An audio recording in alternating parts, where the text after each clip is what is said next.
Hello students, hope you all are well. Today I am going to explain the next part of chapter earthquake. In the previous video I have explained you about what is earthquake, different terms related to earthquake like seismic waves, focus, epicenter, what are the causes of earthquake. We have discussed so many other terms. Now today I am going to explain three topics. Number one is distribution of earthquake in world. Second, we will discuss about the effects in terms of positive and negative effects of earthquake, and last we will discuss about scale. So now I want to take very first topic, distribution of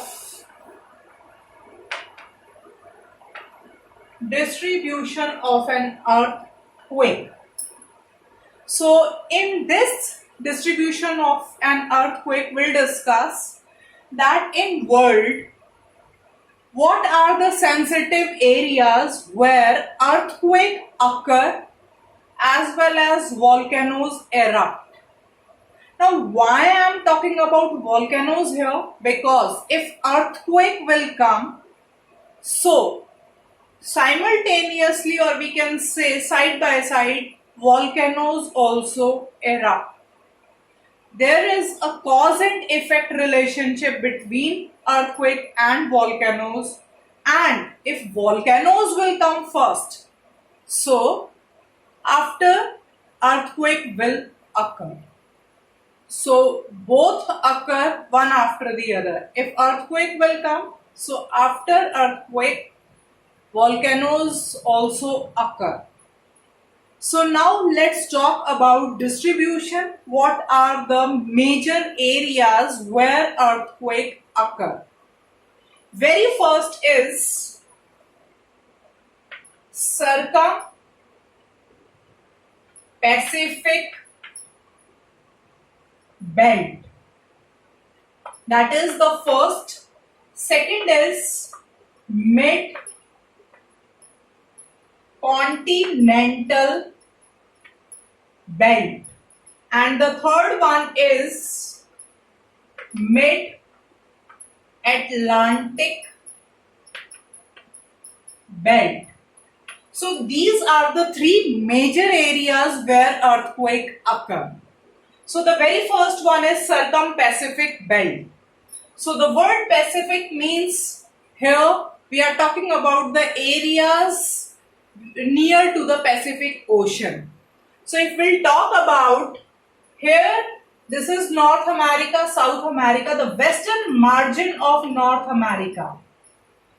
Here there is Western Cordilleras, Rocky Mountain, Andes Mountain in South America. So these mountain chain touches the Pacific Ocean, lies in the western margin of North and South America, where maximum earthquake occur. And that side, eastern margin of Asia. This side, we can say, part of Japan, here Kamchatka Peninsula and islands of Asia. So these, part of Asia, the eastern margin of Asia, here also maximum earthquake occur, and that also touches the Pacific Ocean. So this is the first area, this is the first belt where maximum earthquake occur. Second is mid-continental belt. Now what is the location of the mid-continental belt? You should know this is Europe, this is Africa. Between Europe and Africa there is a Mediterranean Sea. So near this Mediterranean Sea there are several islands are located. So this is the one area that near the Mediterranean Sea between Europe and Africa where maximum earthquake occur. Next, neighboring country of India, Pakistan, there is a mountain chain here, Kirthar Suleiman mountain. Himalayan belt in India, Myanmar.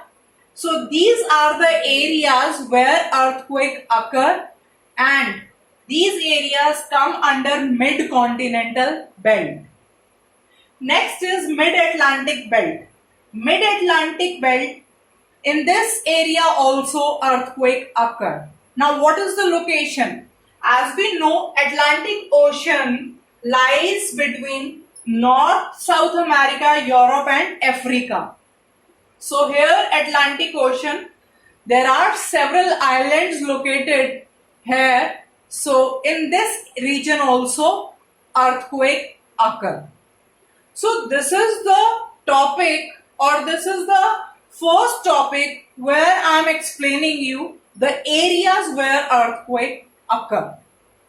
So this is about distribution. Now before going to the next topic, I want to explain you about plate boundaries. First of all, what is plate? Plate is hard lithospheric slab. You can say crust. Crust is the outermost layer which is very hard. So we can say crust is considered as a plate. Now we have 7 continents here: North, South America, then we have Europe, Asia, Africa, Australia. These continents, or we can say, these continents also forms a plate. So this is one plate, this is second plate. So these continents are also known as plates. And these plates are continuously floating on asthenosphere. You have heard this asthenosphere in the chapter Structure of the Earth. So please, read that chapter, learn about asthenosphere. Asthenosphere is a, molten magma on which these plates or crust is floating. So these continents are continuously moving. Now, if we'll see the position or the direction of the movement of these continents, like these two continents, North America and South America, these two continents moving in this side, these continents are moving this side, and Asia, Europe, these two continents are moving that side. These two continents moving toward west, that continent moving toward east. As we know, the earth is spherical in shape. Globe is the true representation of the earth. So if we'll see the position of North, South America and East Asia, so both continents facing to each other. So when we'll see these two continents like North, South America, Asia, these two continents are moving in this way. So both continents, or both land masses that coming near to each other, and which plate boundary will be formed here? Convergent plate boundary. When two different land masses moves in the same direction, that is called convergent plate boundary. And this convergent plate boundary is also known as destructive plate boundary. Why it is called destructive plate boundary? Because when two plates collided, strike with each other, then there will be a chances of earthquake. So this is mentioned in your book. But if we'll talk about if two land masses coming to each other and overlap on each other, then fold mountain will be formed. So in this way we can say this is the constructive and the positive effect of this earthquake. This point is not mentioned, so you have to consider this point also. But when two plates move in the same direction and collide, strike with each other, then there will be the maximum chances of earthquake. So maximum destruction will take place. That's why convergent plate boundary is also known as destructive plate boundary. Now next plate boundary is divergent plate boundary. Diverge means opposite. If we take these two continents here, North America moving toward the west, Europe, Asia moving toward east, means both continents are moving in opposite direction. So here which plate boundaries will be formed? Divergent plate boundaries. And these plate boundaries are also known as constructive plate boundaries. So what construction, take place here? Like if we'll talk about when two land masses moves in the opposite direction, then cracks occur. Cracks, the other name of crack is fault. Then crack or fault will occur.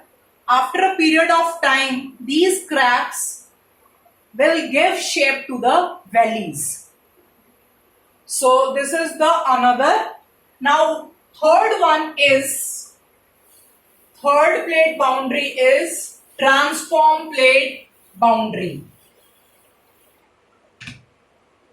Third is transform plate boundary. Now what happened under this? When two land masses or when two plates that slide past to one another, when these are two different land masses, when these two land masses slide past one another, so that forms the transform plate boundary. These are also called conservative plate boundary. Conservative, that never mix with other. So here we can say when these two plates, means the one plate moving in the north and other plate moving towards south. These directions are not compulsory. Here the plates can move in this way also. So horizontally pass to each other. So here neither destruction nor construction takes place. So this is about transform plate boundary. So these are three plate boundaries: convergent, divergent, transform plate boundary. Now we will learn about the second topic, that is effects. Now, what are the positive and negative effects of earthquake? Negative, we can say destructive, and here positive effects of earthquake. Negative, we can say the very first one is loss of lives. Loss of human and animal life. When earthquake occur, so definitely destruction will take place. Human as well as animal, that will be affected on a large scale. So this is the first negative impact of earthquake. What is the second? Due to earthquake, tsunami occur. Now what is tsunami? Tsunami means when the seismic waves travel through the sea water. So that leads to the tsunami. And due to tsunami, lots of flood. That flood occur along the coastal areas. So the coastal areas will be affected due to the tsunamis. So we can say tsunami that is caused due to earthquake, that leads a lot of destruction to the coastal areas. So this is the second negative effect. Now what is the third negative effect here? Third is flash flood. Flash flood. Now what is flash flood? Like, we know when we used to make a dam on the river. First of all, why we used to make a dam on the river? So that we can produce hydroelectricity. But due to earthquake, if dam will be collapsed, collapse means breakdown. When dam will break down due to earthquake, then flood will occur. So what is that flood? Flash flood. So flash flood occur due to earthquake when dam gets collapsed. This is the third effect. Now fourth is infrastructure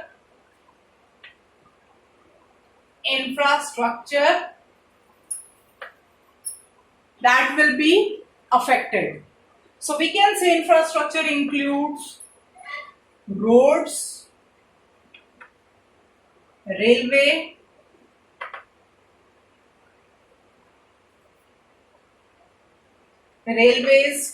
dams, etc. So roads, railways, dams, etc. important buildings that will be affected due to earthquake. So this is about negative effects. We can take one more, that is landslide. As we know, due to earthquake, when the big pieces of rocks fall down from the mountain, that leads to the landslide. And landslide, that will be the negative impact on human life. So this is about the negative impacts of earthquake. Now we'll discuss the positive effect of earthquake. What is the positive effect of earthquake? If the big pieces of rocks fall down from the mountain, or the big boulders fall down from the mountain due to landslide, then depressions will be formed, and it will take a shape of lake. And if the water fill in those depressions at the time of rainfall, then after a period of time it will take shape of lakes. So that is the first positive effect. Second is, due to earthquake, we get information about interior of the earth. So this is the second positive effect about the earthquake. And what is the third positive effect about the earthquake? Various landforms are formed due to the earthquake. For example, in chapter landforms, we have discussed about plains. Planes are of different types, depositional plane and structural plane. So how structural planes are formed? Structural planes are formed when the land, we can say when the coastal land, that gets uplifted due to the internal forces. So a new landform will be formed due to the earthquake. We can say structural planes, like eastern coastal plain lies in India, that is formed due to the earthquake. So this is about the positive and negative effects of earthquake. Now the last topic that I want to discuss with you, scale. Now there are two scales. One is Richter scale and second one is Mercalli scale. Both scales are used to measure the intensity or magnitude of an earthquake. Richter scale, that is devised by Charles F. Richter. And what is the range of this Richter scale? That is 0 to 9. Earlier, the range of this scale was 0 to 9, but now this scale is revised again and the scale is 0 to open-ended. And out of these two, this is the most common scale, this one Richter scale devised by Charles F. Richter. This Richter scale is commonly used as compared to Mercalli scale. And who devised Mercalli scale? That is Giuseppe Mercalli. That devised Mercalli scale. And what is the range of the scale? That first of all, the scale is in Roman number. That is 1 to 12. So this is the range of the Mercalli scale, and these are the two scales which are used to measure the intensity or the magnitude of an earthquake. So these are the two scales. So this is about distribution of an earthquake, effects of an earthquake, scales that we are using to measure the intensity and intensity or magnitude of an earthquake. Now the last thing which I want to discuss with you, very important term, fissure. Fissure volcano. We'll discuss in another chapter also. In chapter volcano, fissure word stands for cracks, or we can say faults. So suppose if cracks appear on the earth's crust, and from those cracks magma oozes out from the cracks or faults, so that is known as fissure volcano. Thank you students, have a nice day.